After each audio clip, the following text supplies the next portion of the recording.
If you're a global company or investor looking to navigate a world defined by a pandemic and a fracturing global economy, you need a different kind of advice. Well, he's had his lunch break with the FT, but now it's time to welcome back Alec. Well, thank you. Yeah, I really enjoyed my chance to talk about lunch because it is about my favourite thing in the FT weekend. But I'm particularly glad to be back now because we're in for something of a treat. Now, Claire, I'm sure you'll agree with me that while we've loved this digital festival, if there's one thing and one thing alone that we missed, it's the chance to talk to readers in the flesh, to meet them and talk to them. Particularly because one of the things that they always ask us is, well, what's it like working in the FT? How do these things happen? How does the journalism come about? Well, viewers, we can give you a little answer to that now, even in our digital festival. We are going to give you a sneak insight into the brains trust of the FT. We're going to take you to a live editorial debate. Now, Claire, you have been to these. You've been summoned to them from time to time. Can you just paint the scene? I have. Well, I mean, the first one I went to was absolutely terrifying. I had to put across my side of the argument. I didn't know what was going to happen. Fortunately, Martin Wolf agreed with me.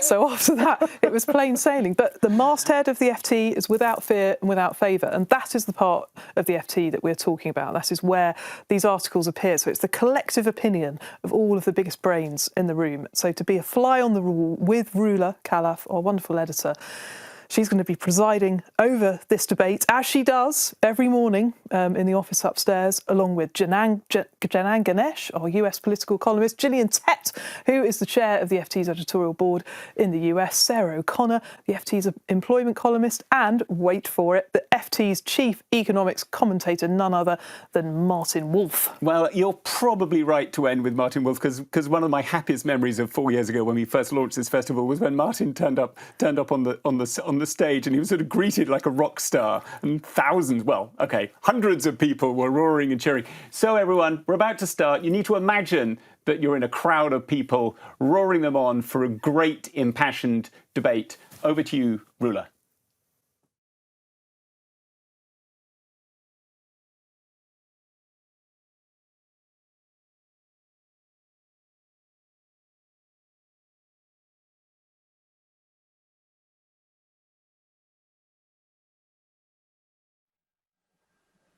A warm welcome again to our readers and everyone else joining us. I hope you're enjoying the last day of the festival. So for the next 45 minutes or so, we're going to be showing you how we come up with FT views. We have a few members of our editorial board. Usually we're quite a few more, and people sometimes talk over each other. It can get pretty heated, but we're going to try to be more disciplined today. Ultimately, the FT view is the view of the editor, but I do listen to arguments, and particularly to Martin, and then I make a call. So let's get going. I picked two topics for us, which I think we have to do in the next. We must be writing in the next few days anyway, and they are hot topics. So the first is taxes. We've had headlines all week about a tax bombshell that the Chancellor is supposed to be about to detonate. What do we think about tax rises? What should our view be? Martin? Well, I think it's a huge question, and it will be one of the biggest legacies, the most certain legacy, I think, of the pandemic. And I think just to open the discussion, I don't want to write this leader in my head. I just go through what I think are the issues that we have to think about. And by the way, it's crucial to stress this is not just about Britain. All the developed countries are running fiscal deficits essentially without precedent in peacetime. So the UK will have a fiscal deficit on the most recent estimates from the Office of Budget Responsibility of about 19% of GDP this year. That's relatively high among the developed countries. But there are others in that sort of ballpark, and they're all running deficits, which basically they've never run before outside world wars. So that's the background. And as a result, debts are going to rise immensely, probably somewhere between 20 and 40 percentage points of GDP, depending on the country and so forth. So that's the background. And as a result, again, for many countries, debts will be higher at the end of this than they've ever been before. That's not true for the UK, but they will be higher in the UK relative to GDP than they've been at any time since 1960. So this is a big deal. So that leads to a series of questions. First, will at some point higher taxes be necessary? And I think the answer to that is almost certainly yes. The only conditions in which that won't be true unless is if we have a colossally strong economic recovery, which is sustained, might happen, doesn't seem very likely, or we decide to do the entire fiscal adjustment through spending, which will mean austerity on steroids. And I think it's just politically impossible anywhere, even in the US, and certainly not in Britain. Do we know, second big question, do we know when or how much? And the answer is no, because we have massive uncertainty about the recovery, how strong it will be, when it will be done. But it's quite clearly not now, because we don't have to. We can borrow incredibly cheaply. We have absolutely no idea what the economy is going to look like a year or two from now. And most crucially, we want to get there as quickly as possible. So we don't want a big fiscal squeeze. That then leaves, is there any big risk in waiting? Well, the only real risk, and it's for the UK, not for the US, not for Germany, possibly Italy, though I think the ECB is behind them, is that people lose confidence in the UK. They basically decide the UK is a seller. And in that case, we could have a sterling crisis. Doesn't look very likely, but that would make life very difficult for the government. And that's why they have to show that they're responsible and sensible. Is there a good alternative to raising taxes to bring the deficit down? The best alternative, as I've said, is to get really fast growth. And we should be thinking about growth policy in this context. I don't think printing money forever, which is MMT's idea, is very sensible. We can go into that further. Austerity will not be politically acceptable. So taxes must be part of it, as I said. Then is the sixth big question, what taxes might be raised? There's a lot of debate on that. We can tax bads, we should tax carbon, we should tax pollution, things like that. There's a strong case for getting rid of reliefs, VAT, corporation tax, they're all a mess. But I think there's a case for wealth taxes, but we can discuss it. But I think the really big point is this is a really big, good opportunity for serious tax reform. The IFS produced a very good note last week, I think, on that. And what the Chancellor should be doing now, since he's got a year at least before he decides what to do, is to put in process a serious discussion of the tax reforms we need to get our new green economy, which we're committed to, and more equality and all the rest, all these issues. What are the reforms we need, and how would that fit into his overall plan? And I think we should be calling for that as the key part of what has to be done now, along with the commitment that in the end, we're going to go back to a sound fiscal position, but it won't be tomorrow. So I agree with all of that, Martin. What I don't understand is why did the Treasury? I'm assuming that the Treasury floated the ideas about tax rises now. Well, first of all, I don't know, and I haven't read anything that tells me. There are two possibilities. One, it was an accident. They started. I think it's unlikely, but it's possible. I'm pretty sure. Never be ruled out. Never be ruled out to screw up. The second is they want to fly the kite to get the debate going, and without having their own fingers on it. So, and they want to see finally what sort of political resistance there is to this idea. How they're going to have to go about this. But we should argue that the timing is that this is the wrong time to be doing it, because the demand has been much stronger than they had expected. This is not the time to be telling people, there are taxes coming, especially if people don't know. Back to my first suggestion is that it was a mistake. Now it is possible that the Chancellor is actually itching to do this, really itching, and And if so, I think it would be a rather serious mistake. But I have to say that the fact that this debate is emerged in this way in the UK, not any other developed country, as far as I know, doesn't seem to be a big issue elsewhere. The Republicans aren't making a big fuss about the fiscal deficit, as far as I can see. But Gillian could correct me.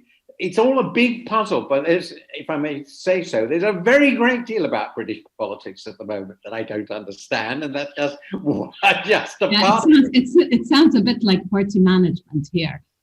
Sarah, just to finish on what we'll say about the UK, and we'll move on to the US and broaden it. Do you agree with Martin? I do. I mean, I also agree with you that even flying kites right now, I think is probably damaging, because at a time when consumer confidence is really fragile, I just don't think you even need to start spooking people about tax rises. It's clearly not the right time to do it. It'd be much better to say, we're going to do a big review of this. By the way, this review is going to take a year. And until then, don't worry about it. And then everyone gets the idea in their head that something's coming, but also has some sense that actually it's not coming right now. And floating sort of random bombshells here and there, I think is kind of just a bit irresponsible and a strange way of going about it. Almost as if they have to come up with something for the Sunday. This is how it now feels. It's very weird. I agree with Sarah. The politics going on at the moment in some of these issues are really bewildering to me. I mean, Janan understands the Tory party better than me, so maybe he could shed some light on the tactics. Is it, Janan, because they want to try? They're trying to figure out what they stand for in a way. I think it's preparing parliamentary opinion for the reality of tax cuts within this parliament, probably towards the end of the parliament, because there's still another 4 years to run. But there are going to be lots of very, very upset conservative backbenchers. And I think this is the process of reconciling them to the idea of tax cuts pretty early on. Tax increases. Tax rises. Tax increases. Yeah. Tax increases and to a certain extent spending cuts. Now, we've discussed the question of when and to what extent to increase taxes. But there is the other question which Martin touched on, which is who pays, which section of society is going to ultimately bear the burden of tax increases. And I do think there's a moral case for, and I don't want to make some of my fellow panelists here reach nervously for their wallets or their purses, but there is a moral case for making the older generation bear the majority of the burden when it comes to the fiscal consolidation. What the lockdown ultimately was a huge intergenerational gesture by the young towards the old. That's not to say that COVID did not affect the young. Of course it did from a health perspective, but it was disproportionately a threat to older people. And yet the economic cost of frozen employment was borne by people in work who are disproportionately young, of course. And so the young have paid a huge cost over the past 6 months to protect the old. It was an entirely correct gesture, but that intergenerational generosity might have to be reciprocated over the next few years when it comes to the fiscal consolidation. And so the increased taxes might have to be on pensions, pension benefits, of which there are lots in the UK, and potentially asset wealth, which is, again, mainly held by older generations. So the guiding principle, I think, when it comes to the profile of tax increases might be related to age. You've also just described the demographics of the Tory party, of course. Yeah. It's a party predominantly made up of people who are not in work, either because they're mainly because they're retired and have asset wealth. I think we can touch on that in terms of party management in this leader, but I think we will be writing many other leaders where we can get into it more deeply. Let's just move on to the US, because I think we do need to broaden this out a bit. Gillian? Yeah, Rula, I'd say that I think Janan raises a very good point about thinking about where tax rises fall. And in addition to older people, there's two other groups who have essentially benefited recently. One is anyone who's holding assets that have been massively inflated by quantitative easing. Yeah. And you are essentially creating growing levels of inequality as a result of extreme quantitative easing. And I think there's a good case for looking at the fiscal system to essentially try and rectify some of that going forward. Secondly, of course, is the corporate tax world and tech companies. And there's been a lot of attention paid to the extraordinarily high profits tech companies are making the fact they've been very adept at dodging taxation globally. That's another area where there could and should be some discussion. Tragically, in the US right now, there's not a lot of discussion about sensible tax reform. The focus is very much instead on tax cutting. And I'm sure that Janan's slip of saying cutting, not raising, indicates where he's sitting. Because, of course, you've got the Trump administration talking about payroll tax cuts, which to my mind is an insane idea, given it's not the people in work you necessarily need to help right now. And the whole idea of... But you could think in the short term more about whether you could actually cut some taxes, and in the long term, but not in and long-term rises. There's every case to be made for extending fiscal support, but not necessarily through a payroll tax cut. Yeah. That's a key point. Spending. It has to be spending. Yeah, and through spending or through forms of actual, subsidies.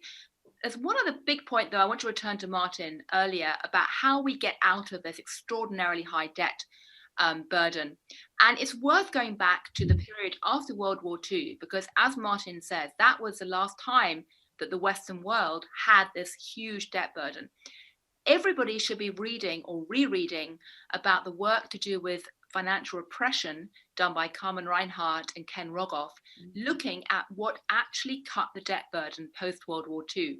And it wasn't higher taxes, massive growth alone.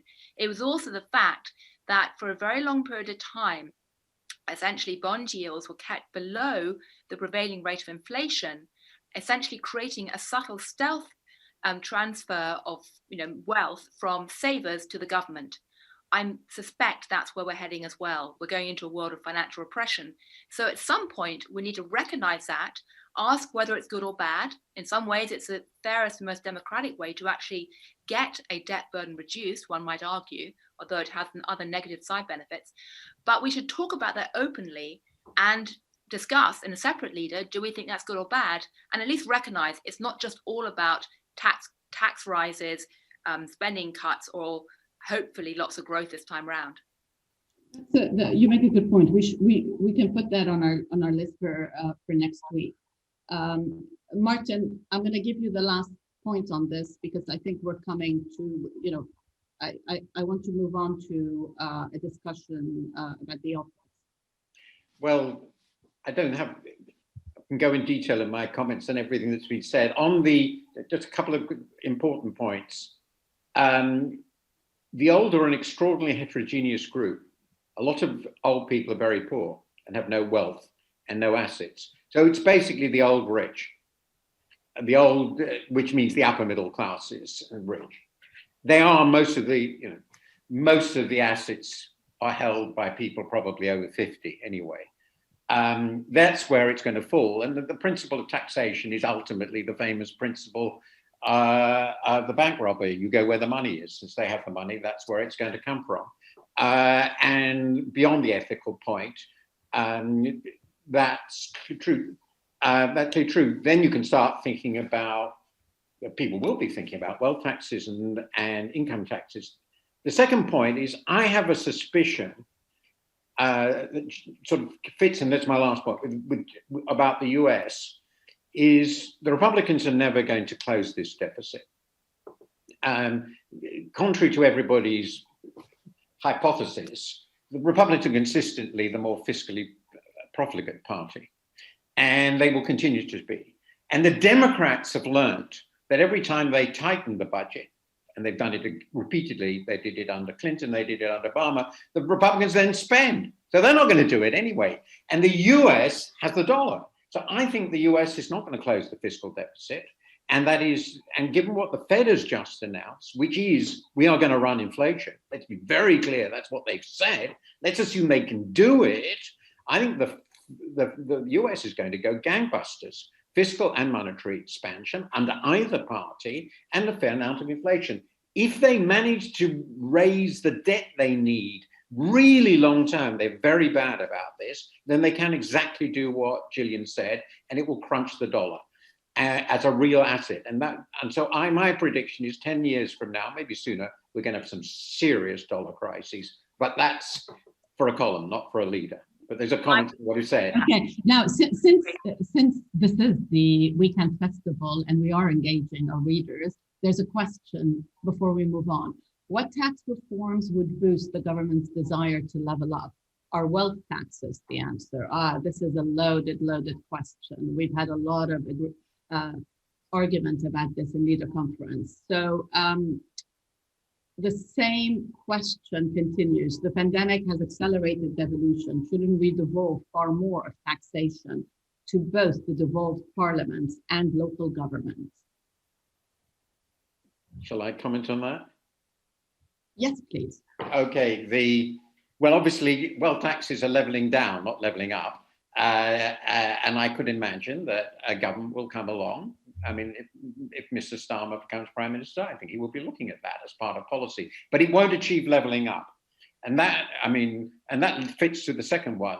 Britain is extraordinary and unique, I think, in how limited the capacity for local taxation is. It's less true vis-a-vis, it's certainly not less true vis-a-vis Scotland. And I think that's an area which I've been arguing about this for about 20 years. We really, really do need to devolve power, and that means devolving fiscal power. To do that, however, you really have to reform the tax system, because as it is currently structured, it simply can't be delegated to local levels in any effective way. And that gets into really interesting questions. Do we have local income taxes? How do you change property taxes? Do we have local sales taxes, which many other countries have, none of which we have? So that takes us back actually to what we want the conclusion of this leader to be, which is that we need a process in place to discuss tax reform. This is not the time to be talking, to even be signaling tax reform. Why they've been doing it is, nobody can really understand. It's probably more party politics than it is economic policy. And we've got a bottom line. This is a good leader. Thank you all. Okay, let's move on to the office. You all know that I quite like the office. I like the idea of the office, but almost everyone at the FT disagrees with me. We just had a survey, in fact, in which I think the last I'd heard was out of 150 people, 2 people wanted to go back to the office. Obviously, this is not a leader about the FT. And you were one of them. Again, what? And you were one of them. I was probably one of them. But the government earlier this week also, again, tried to encourage a return to the office on the basis that there is, all the retail and hospitality businesses are really suffering. And I mean, I go into the city a couple of times a week, and it is still pretty much deserted. However, I did see just today, one of our stories said that in the last week of August, 50% of workers had gone back, and that is up from about 30% in June.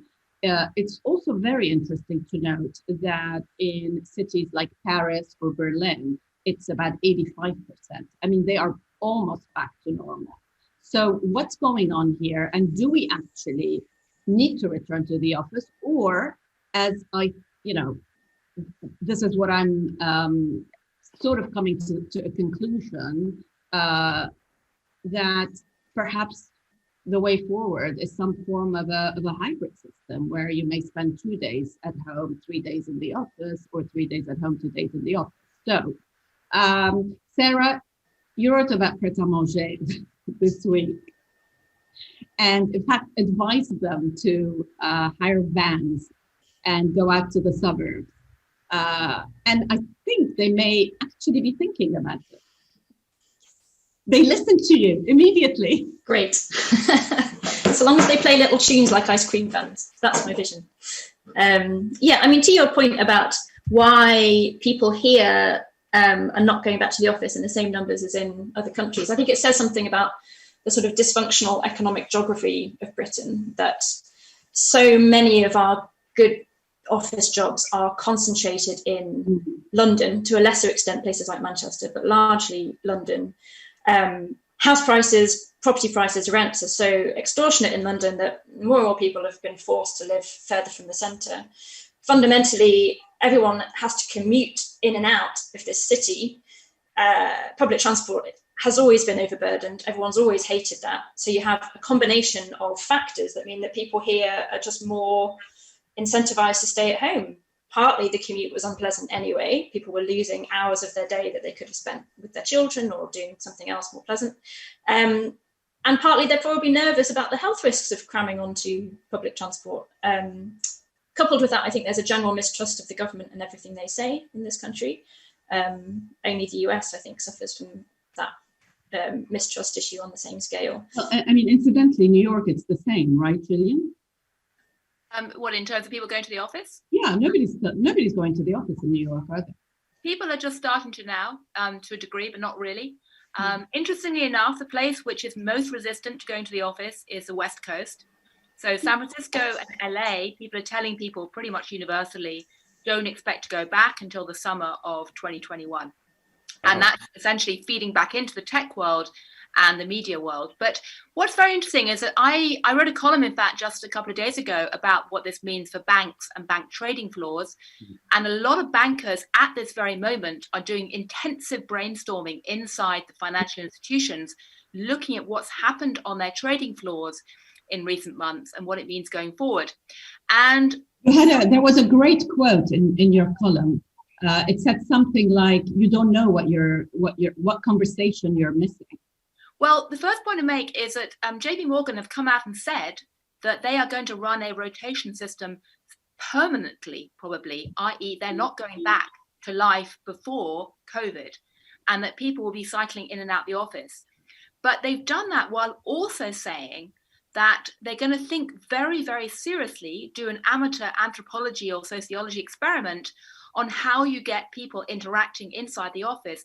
And what they've realized, which is so important, because I think most of us know this at the FT and most of the watchers will know this too, close-knit teams inside offices, if they have enough social capital inside that group, you can transfer that onto Zoom and you carry on communicating inside your team.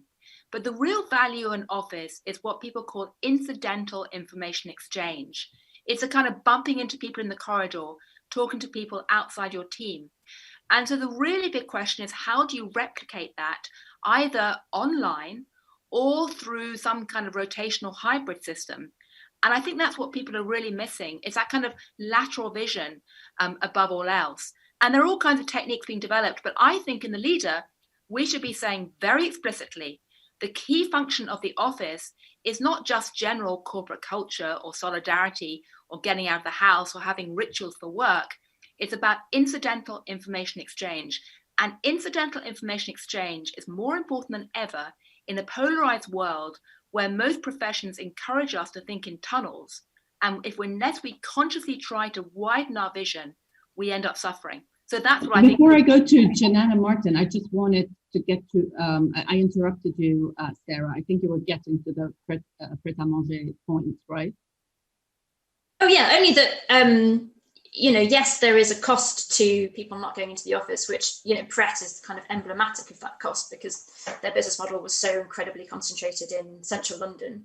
But also there are opportunities, and particularly for countries like the UK, which have been far too concentrated into these like small geographic areas, is that the well-paid people can spread further out into the country, and that has all kinds of useful rebalancing effects. And so I don't think we should even want to go back to the way things were. I don't think the way things were was really working. It wasn't working for the rest of the country, and it wasn't working for those of us who live and work in London either. We've got two separate issues here. One is,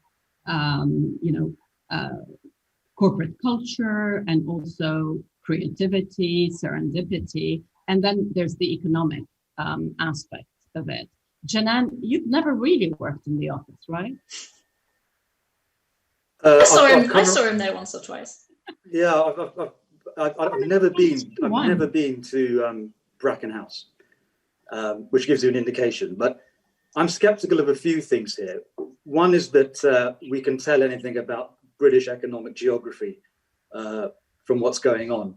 France is as dependent on Paris as the UK is on London. I think the Ile-de-France region, where Paris is, accounts for a bigger share of French GDP than London does of British GDP. But as Rula said, we're already back to 85% office occupancy in Paris. The reason we're slightly behind the curve on Paris, I think, is simply that we have a worse government. And so there's been mixed messaging compared to some other Western governments. The other thing I'm skeptical about is that this is in the interests of workers, that working from home in the long term is in the interests of actual working people. At some point, it is going to dawn on working people that if your job can be done from home, it can be done from Hyderabad, it can be done from Warsaw, it can be done from Cape Town. The only thing that saves people from truly global wage competition is the office or the factory, some kind of physical workplace. Without that, it's a totally open global marketplace for labor. And if a company hires someone in India or Poland or wherever, they do not count even in the UK immigration figures because they won't be living in the UK. So there's almost no upper limit to the extent to which workforces can be offshored as a result of working from home. So I will not be shocked if in a year's time, a lot of trade unions, a lot of working people, including us, come around to the idea that the office quite matters because it does protect us from a completely Hobbesian, brutal, free market competition for labor. But the final thing that I'm skeptical of, and that's what Gillian... It depends on industry, doesn't it, Sinan? I don't think we would. Well, I think we'd be safer than most. Yeah. But there are lots of jobs where as long as someone can speak English and has the transferable intelligence to be trained up to do the job in question, if it's not going to be in a physical office, it may as well be done from another continent. I think the tech industry in particular, actually. Yeah. But just the last thing I was skeptical of, and Gillian hints at it, is this idea that businesses come out with that working from home works and there haven't been any significant costs. I think there are costs, and they're just invisible and cumulative. They have not manifested in the crisis within the first 6 months. But I think there are lots of little bits of management and accountability, little conversations that are not taking place that will aggregate and manifest in mini disasters or major disasters probably next year. And I think the FT will spend a lot of 2021 covering a spate of corporate mishaps to do with working from home. Martin? I think Janan, well, everybody's raised some very, very important questions. So my general view on questions like this is we don't know. My second view is change is normally less, and so less in the short run and more in the long run than we think.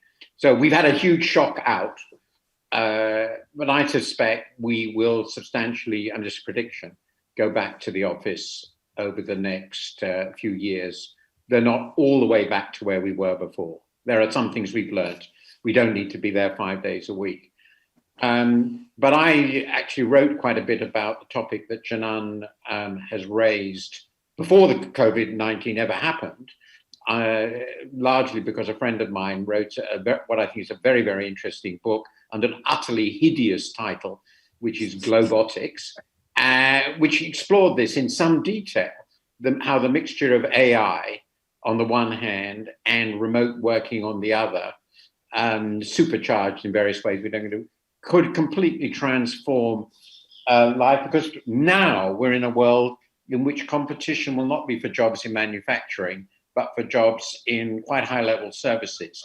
And the only comment I'd make on what Janan said is actually going back to the office won't save us because the underlying economics are there. So there's one set of issues that seems to me very, very important. The second, quite different point, why I think we will probably find we have to go back, and where I sort of align with Janan for a slightly different reason in this case, which is, fits in with also what Gillian said, which is an existing team of people who know one another very well, like this little group, can work pretty well online over quite a long period.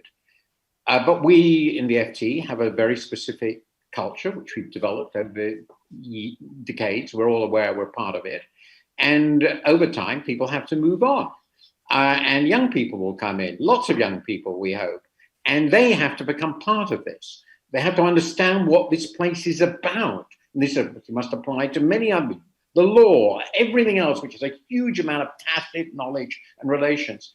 And that cannot happen without physical interaction, without being with other people. Human beings, I think, need that very, very much. So over time, if we're going to retain organization, there's an organizational cultural core to a business, and without that, I don't think they're going to survive anyway. If they don't have that, then that requires some systematic face-to-face interaction to keep going over time. And for that reason, the office in some form or other will remain a central part of our lives if we have viable organizations. I think you're making a very good point. I think, and Janan touched on this too, because my worry has been on, younger people coming into the business, and this isn't just in journalism. It's everywhere. Yeah. How do they understand what the organization is about, and also how do you even train people online? The other point is about management. It does take an awful lot more management. And so unless you're a very layered and bureaucratic organization, it can be tougher. And I think, Janan, your idea about there will be certain disasters because we don't know it yet. And maybe we also don't know that it has to do with remote working, but it is an issue. On the other hand, yes, people have discovered also a different way of living, and that's important. They've discovered that they can spend more time with their families and with their kids, and perhaps even live a bit farther from the city if they don't have to come back in. And I think somehow we have to reconcile all of this. Gillian, did you want to come in? Yeah, I was going to say, Rula, in terms of writing this leader, one way to frame it might be to highlight the irony that the root of the word technology don't actually mean skill with numbers or brilliant witty computer codes. It means skill with words, skill with knowledge. And so much of what offices do is essentially create an apprenticeship type model for bringing in young people. And in spite of all the money we put spending on degrees and training and online digital, at the end of the day, apprenticeship style training, watching other people, absorbing a culture, being human is actually critical. So in some ways, what COVID-19 has done is shown us that even in a cyber age, or maybe especially in a cyber age, we're still human and social interaction really matters. And that, at the end of the day, is a real value of an office. Do you all miss being in the office, by the way? Yeah, I miss it. But I wouldn't want to go back 5 days a week. But I don't miss being in the office at all, but I miss having regular interactions with my colleagues. And this isn't quite the same. So I wouldn't mind coming in for lunch quite regularly. But then I'm at the opposite end of the apprenticeship process, putting it mildly. But I just want to stress Gillian's point that I've been involved in leaders for 33 years. God. And I think a lot of them over the time, there have been a lot of young leader writers, some of whom are now very well-known writers at the FT. And I suspect if you asked any of them, Tim Harford or Robin Harding, people like this, that about their first year or three, they would say the interaction with senior people, the constant discussion in the halls, in the cafeteria, so forth, with senior people helped them immensely to learn what was expected. And of course, they went into their career. And I think that is a central part of what an institution like ours, and I see McKinsey and all the others, is about. Yeah, I just add to that. I mean, I was a graduate trainee at the FT in 2007, and Gillian Tech was my first line manager during the credit crunch. And that was, at the risk of brown-nosing, that was a phenomenal apprenticeship in journalism. And it would not have been the same if I'd been doing it over Zoom. So we have to find some way that we enable hybrid working that also allows us to train up young people in a face-to-face way. Yeah, I really like the way this leader is going. We've got a couple of questions. Gillian, following what you said about the office's value in exchanging incidental information, wasn't a lot of that lost with the demise of Fleet Street? The answer is yes, some of it was lost with the demise of Fleet Street. But at the same time, most media groups still have some physical locations where they meet. And also what has been given since the demise of Fleet Street is this unbelievable ability to snoop on other pools of information. Today, if you have the will, you can, from your desk or through colliding with other people, following people on Twitter, things like that, suddenly get a window into 100,000 different worlds that you wouldn't have been able to easily get into before. I mean, I know people who are going undercover and populating far-right chat rooms right now to understand the mind of the alt-right. That kind of thing you couldn't do in the past. But the critical point is this: you have to deliberately choose it. It doesn't come to you, because the tide and current of our current world for media and business and so much else is to force us into tunnels. And the algorithms online actually encourage that. So in journalism, like everywhere else, we have to take active steps to get out of those tunnels. The office can do that in some ways, but otherwise journalists have to find other alternative mechanisms too, like everyone else. Yeah, that's a very good answer, because what we didn't have, but what we didn't have in the past is social media and the ability to actually find out about an awful lot without leaving our desk. I do worry that a lot of people now rely a bit too much on social media, and it does end up being an echo chamber, doesn't it? As you were saying, the tunnels. We have to choose. And personally, I'm passionately of the view that if we're going to teach kids in school, and I hope we are teaching them all, about cyber hygiene, cyber hacking, cyber bullying, cyber security, we have to teach them about cyber tribalism and actively tell them from day one, you are going to have to go out individually and try and search out the other, a different point of view. Get out of tunnel vision, embrace lateral vision. And so I hope as a newspaper, we actually can support that message and hammer it home through leaders as well, because I think that's absolutely critical to actually trying to build a better civic culture in the future. Absolutely. So another question is, does remote hiring not allow for really hiring the best person for the role a business is hiring for? Well, the argument, it follows on from Janan's point, doesn't it? And it's an interesting point. Let's suppose you were looking for the best writer on economics in the world, and you could hire someone anywhere, and that person wouldn't have to move.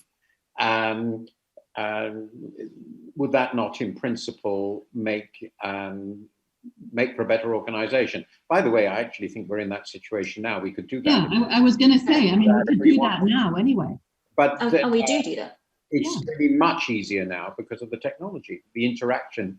I mean, 10 years ago, you couldn't interact with that person in the way that we can now interact. And that would make, as Janan said, there are lots of jobs which can now be done by someone in India or Australia or whatever. I think with some connection to the office, Martin, regular visits but yes, definitely. That is, after all, we do operate across 3 continents.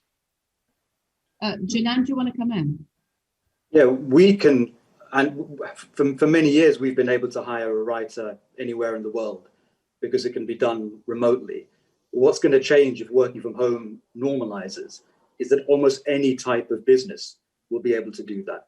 So if you are Accenture or Clifford Chance, at the moment, your London office hires people who live in and around London.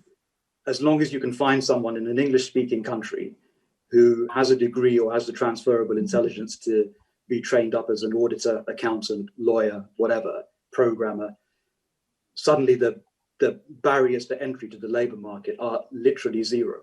And I can't stress enough, they will not count into UK immigration figures. So there is no juridical problem when it comes to having a staff that is 80% non-UK based, even though the profits are ultimately being booked in London. So the implications for labour competition really are seismic, I think. And maybe we struggle to get it because we're already in a business that's relatively globalized and can hire people anywhere. But there are lots of businesses which would start doing that for the first time if working from home became the absolute norm. The other thing I would stress is that I'm not sure we can ever really arrive at a satisfactory hybrid, because it will create all sorts of internal office politics problems to do with who gets to stay at home and who doesn't, who gets the voluntary option and who doesn't, which jobs absolutely have to be based in the office at least some of the time and which ones aren't. And one way of avoiding a lot of that schism and that kind of political awkwardness is that you mandate a common line, which is that most people have to be in the office most of the time. And if I were running an investment fund, and thank God I'm not, but if I were running an investment fund, I would buy office space in about a year's time or 18 months' time when it hits the floor, because I think it will resurge over the next 5 years. I think that, I mean, from the people that I've been talking to, I think a lot of companies will sort of mandate 2 days a week. But what we haven't talked about here is the when, because without a vaccine, you can't, I think no company can really make people go back to the office, even for 1 day a week, right? So I know a lot of people are sort of dipping in, they're bored at home, they're coming in for lunch. But I do think that we're talking, next year rather than this year. Oh yeah, at least next year, yeah. Yeah, but I think that we can, we can say that the office is not dead. That it probably will not come back in the same form, at least in some countries, and that get into all the organization, cultural aspects, but also the economic aspects that Sarah pointed to. I think we're pretty much in agreement now, kind of. We've got half a second and one question that says, you're having a Zoom conference, editorial conference, what does it lack that an in-person one doesn't? So I would say what it lacks is that quite often Martin will come in 2 minutes later and say, I have 10 minutes to discuss, and then disappear. What else is it lacking? Janan, Sarah, Gillian? He's quite right. You're quite right. You can't control your time properly this way. You're really trapped. You're stuck. It's so rude just to disappear. No, you can pretend there's technical difficulties. I'm going to move you in. Put your picture. I'm going to move in that direction. Janan made an unbelievably important point, which I want to hammer, which is we're at the end of real globalization, but virtual globalization has just begun. Yeah, we've been thinking of writing a leader. I think that I'm going to come back to that next week. Anything else very quickly? I'd argue one thing it lacks, though, is and we're not traveling around so much. And the fact that so many people are no longer traveling means that for many of us, our geographical horizons have collapsed inwards. And what I notice is a trend towards parochialism amongst anyone who used to be more global. And it's harder to actually imagine and empathize with other parts of the world now because we're simply not going to be that. Okay, well, thanks everyone. We've got 2 great leaders. Now the only question is who's going to write them, but we can discuss this on Monday. Bye everyone. Bye. Bye-bye. For watching.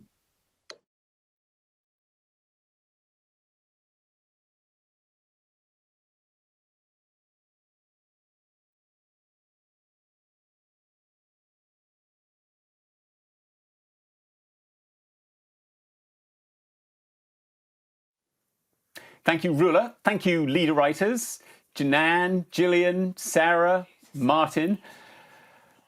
It took me back to my very first experiences of Leader Conference. And I think, viewers, you should just bear in mind one thing. I know they looked really happy, cheery, and it's all very relaxed. But let me tell you, when you're in that room for real, it can actually be really quite scary because you have some very strong opinions being expressed, and they're expressed incredibly forcefully, Claire, aren't they? Yeah, I mean, the first one that I went into was a total culture shock. I mean, it was like a school debating competition on acid. It really was quite ferocious. And all of a sudden, I just didn't feel quite sure of my opinions. But I think that in the debate that we've just seen, they were quite restrained. Certainly there's been a few fists on the tables and, people getting really impassioned about their points. But they did cover a really broad range of quite tricky topics. I mean, I think tax, again, has been a theme, but that was one thing that they all seem to agree on, that there has to be some kind of reform to the way that we tax things, particularly in the UK. But then Janan's point was particularly controversial, that, you know, we might have to tax the older generation more, given that they've got more money and the younger generation have suffered to protect them during the pandemic. Now, a controversial view, but that's what Leader Conference is all about. Well, too right. And that interjection by Janan actually reminded me of the big dilemma that the editor ruler faces every day, which is you want to say something strong, confident, that is really making a point. You don't really want to have that sort of traditionally much lampooned centrist leader that newspapers loved to do 20, 30 years ago. On the one hand, on the other hand, and then you sort of end by saying, well, one thing's sure, it's a bit too soon to tell, and then everyone's, it's just, it doesn't work now, and it really doesn't work in the digital age either. It's sort of worked for print readers, I think, doesn't work digitally. So that is the real difficulty for Ruler. But they're there. We're now turning to something rather different. Stick around, viewers. We're going to the romantics.